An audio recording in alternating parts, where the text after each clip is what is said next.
Ladies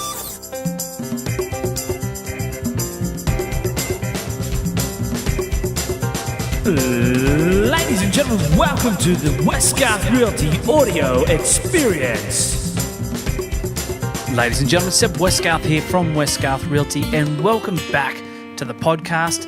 On today's episode, we're going to be explaining rental yield. So if you're a budding investor and you're looking to purchase your first investment, listen in, because it's really important to understand what the rental yield is and how it's used. So yield is an indicator used to establish the investment potential of a property.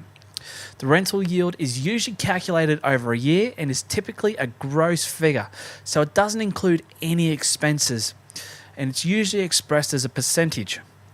To work out the gross yield of a property, you actually multiply the weekly rent by 52 for the 52 weeks of the year, and then divide it by the purchase price, and then multiply that figure by 100 to get the percentage. That will leave you with your gross yield per annum. So for example, if we've got a property that's returning $350 per week in rent, we times that by 52, which will equal $18,200. So that's your gross yearly income. That's what the property has generated in a 12-month period.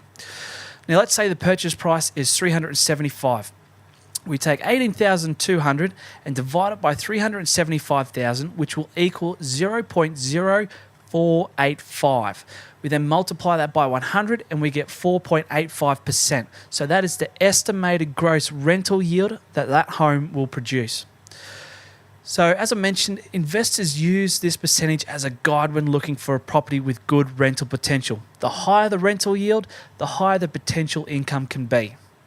The other thing that investors tend to look for is capital growth potential. So on the whole, what we see here in the Toowoomba market is that the higher the rental yield, the lower the capital growth is. So it's important to work out what your end goal for that particular property is.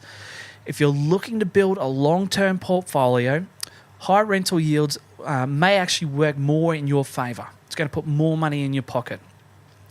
If a short-term investment plan is your game and you want to cash in on capital growth, then consider a property with slightly lower or average rental yield. That's more than likely going to work better in your favour.